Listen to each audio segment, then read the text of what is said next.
Wuthering Heights by Emily Brontë, Chapter 19. On the morrow of that Monday, Earnshaw being still unable to follow his ordinary employments, and thereafter remaining about the house, I speedily found it would be impracticable to retain my charge beside me, as heretofore. She got downstairs before me, and out into the garden, where she had seen her cousin performing some easy work. And when I went to bid them come to breakfast, I saw she had persuaded him to clear a large space of ground from currant and gooseberry bushes, and they were busy planning together an importation of plants from the Grange. I was terrified at the devastation which had been accomplished in a brief half hour. The black currant trees were the apple of Joseph's eye, and she had just fixed her choice of a flower bed in the midst of them. "There, that will be all shewn to the master," exclaimed, "the minute it is discovered. And what excuse have you to offer for taking such liberties with the garden? We shall have a fine explosion on the head of it. See if we don't. Mr. Hareton, I wonder you should have no more wit than to go and make that mess at her bidding." "I'd forgotten they were Joseph's," answered Earnshaw, rather puzzled. "But I'll tell him I did it."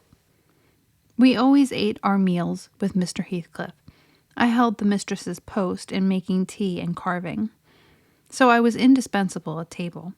Catherine usually sat by me, but today she stole nearer to Hareton, and I presently saw she would have no more discretion in her friendship than she had in her hostility. "Now, mind you don't talk with and notice your cousin too much," were my whispered instructions as we entered the room. "It will certainly annoy Mr. Heathcliff, and he'll be mad at you both." "I'm not going to," she answered.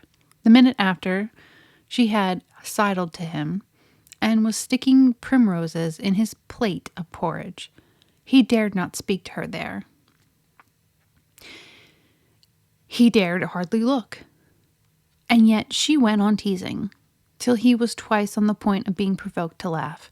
And I frowned, and then she glanced towards the master, whose mind was occupied on other subjects than his company, as his countenance evinced, and she grew serious for an instant, scrutinizing him with deep gravity. Afterwards she turned and recommenced her nonsense. At last Hareton uttered a smothered laugh. Mr. Heathcliff started. His eye rapidly surveyed our faces. Catherine met it with her accustomed look of nervousness, and yet defiance, which he abhorred. "It is well you are out of my reach," he exclaimed. "What fiend possesses you to stare back at me continually with those infernal eyes? Down with them, and don't remind me of your existence again. I thought I had cured you of laughing." "It was me," muttered Hareton. "What do you say?" demanded the master. Hareton looked at his plate and did not repeat the confession. Mr. Heathcliff looked at him a bit, and then silently resumed his breakfast and his interrupted musing. He had nearly finished, and the two young people prudently shifted wider asunder, so I anticipated no further disturbance during that sitting. When Joseph appeared at the door, revealing by his quivering lip and furious eyes that the outrage committed on his precious shrubs was detected. He must have seen Cathy and her cousin about the spot before he examined it, for while his jaws worked like those of a cow chewing its cud, and rendered his speech difficult to understand, he began, "I mun have my wage, and I mun go. I had aimed to thee where under starved for 60 years, and I'd thought and I'd lug my books and I'd regret in all my bits and stuff, and they should get the kitchen and themselves, for sake of quietness. It were hard to give up my old hearthstone, but I thought I could do that. But now, should tap my garden fraught me, and by the heart, master, I cannot stand it. You're my bend to yoke, and ye will. I'm none used to it, and an old man doesn't soon use to get the burdens. I'd rather burn my bite on the sup, and a hamper in the road." Now, idiot," interrupted Heathcliff. "Cut it short. What's your grievance? I'll interfere in no quarrels between you and Nelly. She must thrust you into the coal-hole for anything I care." "It's non Nelly. answered Joseph. "I sort of shifted for Nelly, nasty, ill not as she is, thank God. She can't stale sorted in nobody. Should never as handsome, good-witted body, mould look at but winking. If yon flesome, graceless queen, unwitched her lad, and her bloomed need, and her foreign ways till nay, it fair brust my heart. He's forgotten all he done for him, and made on him, and gone driven by a whole row underground secured rees in the garden. And here he lamented outright, unmanned by a sense of his bitter injuries and Earnshaw's ingratitude and dangerous condition. "Is the fool drunk?" asked Mr. Heathcliff. "Hareton, is it you he's finding fault with?" "I've pulled up 2 or 3 bushes," replied the young man, "but I'm going to set 'em again." "And why have you pulled them up?" said the master. Catherine wisely put in her tongue. "We wanted to plant some flowers there," she cried. "I'm the only person to blame, for I wished him to do it. And who the devil gave you leave to touch a stick above this place?" demanded her father-in-law, much surprised. "And who ordered you to obey her?" he added, turning to Hareton. The latter was speechless. His cousin replied, "You shouldn't grudge a few yards of earth for me to ornament when you have taken all of my land." "Your land, insolent slut. You never had any," said Heathcliff. "And my money," she continued, returning his angry glare, and meantime biting a piece of crust, the remnant of her breakfast. "Silence!" he exclaimed. "Get done and be gone. And Hareton's land and his money," pursued the reckless thing. "Hareton and I are friends now, and I shall tell him all about it." The master seemed confounded a moment. He grew pale and rose up, eyeing her all the while with an expression of mortal hate. "If you strike me, Hareton will strike you," she said. "So you may as well sit down." "If Hareton does not turn you out of the room, I'll strike him to hell," thundered Heathcliff. "Damnable witch! Dare you pretend to rouse him against me? Off with her! Do you hear? Fling her into the kitchen. I'll kill her, Ellen Dean, if you let her come into my sight again." Hareton tried under his breath to persuade her to go. "Drag her away," he cried savagely. "Are you staying to talk?" And he approached to execute his own command. "He'll not obey you, wicked man, any more," said Catherine, "and he'll soon detest you as much as I do." "Wisht, wisht," muttered the young man reproachfully. "I will not hear you speak so to him. Have done." "But you won't let him strike me," cried she. "Come then," he whispered earnestly. It was too late. Heathcliff had caught hold of her. "Now you go," he said to Earnshaw. "Accursed witch! This time she has provoked me, when I could not bear it, and I'll make her repent it forever." He had his hand in her hair. Hareton attempted to release the locks, entreating him not to hurt her that once. His black eyes flashed. He seemed ready to tear Catherine in pieces, and I was just worked up to risk something to the rescue, when of a sudden his fingers relaxed. He shifted his grasp from her head to her arm and gazed intently in her face. Then he drew his hand over his eyes, stood a moment to collect himself apparently, and turned anew to Catherine, said with amused calmness, "You must learn to avoid putting me in a passion, or I shall really murder you some time. Go with Mrs. Dean and keep with her, and confine your insolence to her ears. As to Hareton Earnshaw, if I see him listen to you, I'll send him seeking his bread where he can get it. Your love will make him an outcast and a beggar. Nelly, take her and leave me, all of you, leave me." I led my young lady out, and she was so glad of her escape to resist. The others followed, and Mr. Heathcliff had the room to himself till dinner. I had counselled Catherine to get hers upstairs, but as soon as he perceived her vacant seat, he sent me to call her. He spoke to none of us, ate very little, and went out directly afterwards, intimating that he should not return before evening. The 2 new friends established themselves in the house during his absence, where I heard Hareton sternly check his cousin on her offering a revelation of her father-in-law's conduct to his father. He said he wouldn't suffer a word to be uttered to him in his disparagement. If he were the devil, it didn't signify. He would stand by him, and he'd rather she would abuse himself, as she used to, than begin on Mr. Heathcliff. Catherine was waxing cross at this, but he found means to make her hold her tongue by asking how she would like him to speak ill of her father, and then she comprehended that Earnshaw took the master's reputation home to himself, and was attached by ties stronger than reason could break, chains forged by habit, which it would be cruel to attempt to loosen.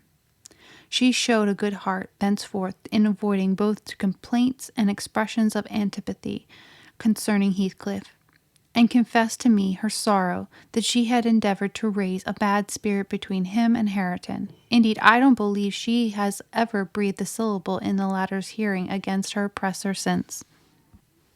When this slight disagreement was over, they were thick again, as busy as possible in their several occupations of pupil and teacher. I came in to sit with them after I had done my work, and felt so soothed and comforted to watch them that I did not notice how time got on. You know, they both appeared in a measure my children. I had long been proud one, and now I was sure the other would be a source of equal satisfaction. His honest, warm, and intelligent nature shook off rapidly the clouds of ignorance and degradation in which it had been bred, and Catherine's sincere commendations acted as a spur to his industry. His brightening mind brightened his features and added spirit and nobility to their aspect. I could hardly fancy it the same individual I had beheld on the day I discovered my little lady at Wuthering Heights after her expedition to the crags. While I admired and they labored, dusk drew on, and with it returned the master. He came upon us quite unexpectedly, entering by the front way, and had a full view of the whole three ere we could raise our heads to glance at him. Well, I reflected, there was never a pleasanter or more harmless sight, and it will be a burning shame to scold them. The red firelight glowed on their two bonny heads and revealed their faces, animated with the eager interest of children. For though he was 23 and she 18, each had so much a novelty to feel and learn that neither experience nor evinced the sentiments of sober, disenchanted maturity. They lifted their eyes together to encounter Mr. Heathcliff. Perhaps you have never remarked that their eyes are precisely similar, and they are those of Catherine Earnshaw. The present Catherine has no other likeness to her, except a breadth of forehead and a certain arch of the nostril that makes her appear rather haughty, whether she will or not. With Hareton the resemblance is carried farther. It is singular at all times. Then it was particularly striking, because his senses were alert, and his mental faculties wakened to unwonted activity. I suppose this resemblance disarmed Mr. Heathcliff. He walked to the hearth in evident agitation, but it was quickly subsided, as he looked at the young man, or, I should say, altered its character, for it was there yet.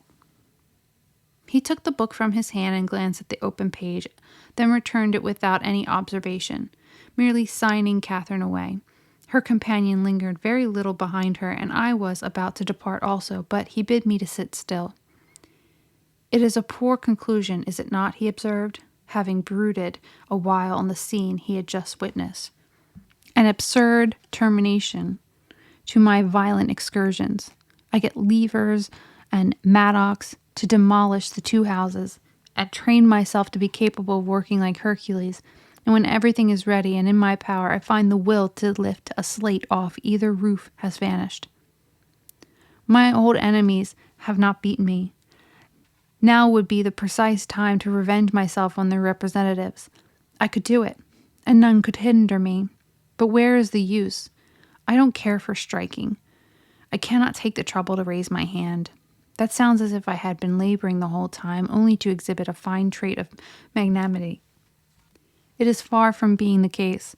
I have lost the faculty of enjoying their destruction, and I am too idle to destroy for nothing. Nelly, there is a strange change approaching. I am in its shadows at present. I take so little interest in my daily life that I hardly remember to eat and drink. Those two, who have left the room, are the only objects which retain the distinct material appearance to me, and that appearance causes me pain, amounting to agony. About her I won't speak, and I don't desire to think, but earnestly wish she would be invisible. Her presence invokes only maddening sensations. He moves me differently, And yet, if I could do it without seeming insane, I'd never see him again. You'll perhaps think me rather inclined to become so, he added, making an effort to smile, if I try to describe the 1,000 forms of past associations and ideas he awakens or embodies. But you'll not talk of what I tell you, and my mind is so eternally secluded in itself, it is tempting at last to turn it out to another. 5 minutes ago, Hareton seemed personification of my youth, not a human being. I felt to him in such a variety of ways that it would have been impossible to have accosted him rationally. In the first place, his startling likeness to Catherine connected him fearfully with her. That, however, which you may suppose the most potent to arrest my imagination, is actually the least. For what is not connected with her to me, and what does not recall her? I cannot look down to this floor, but her features are shaped on the flags, in every cloud and in every tree, filling the air at night, and caught by glimpses in every object. By day I am surrounded with her image. The most ordinary faces of men and women, my own features, mock me with the resemblance. The entire world is a dreadful collection of memoranda that she did exist, and that I have lost her. Well, Hareton's aspect was the ghost of my immortal love and my wild endeavors to hold my right. My degradation, my pride, my happiness, and my anguish.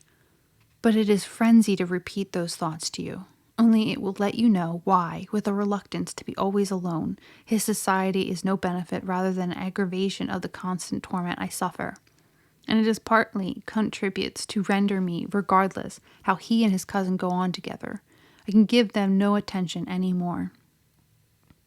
But what do you mean by a change, Mr. Heathcliff? I said, alarmed at his manner. Though he was neither in danger of losing his senses nor dying, according to my judgment, he had quite strong and healthy. And as to his reason, from childhood, he had a delight in dwelling on dark things and entertaining odd fancies. He might have had a monomania on the subject of his departed idol, but on every other point his wits were as sound as mine. I shall not know that till it comes, he said. I'm only half conscious of it now. You have no feelings of illness, have you? I asked. No, Nelly, I have not, he answered. Then you are not afraid of death, I pursued. Afraid? No, he replied. I have neither a fear nor a presentiment, nor a hope of death. Why should I, with my hard constitution and temperate mode of living, and unperilous occupations, I ought to and probably shall remain above ground till there is scarcely a black hair on my head. And yet I cannot continue in this condition. I have to remind myself to breathe, almost to remind my heart to beat, and it is like bending back a stiff spring. It is by compulsion that I do the slightest act, not prompted by one thought, and by compulsion that I notice anything alive or dead which is not associated with one universal idea. I have a single wish, and my whole being and faculties are yearning to attain it. They have yearned towards it so long and so unwaveringly that I am convinced it will be reached, and soon, because it has devoured my existence. I am swallowed in the anticipation of its fulfillment. My confessions have not relieved me, but they may account for some otherwise unaccountable phrases of humor which I show.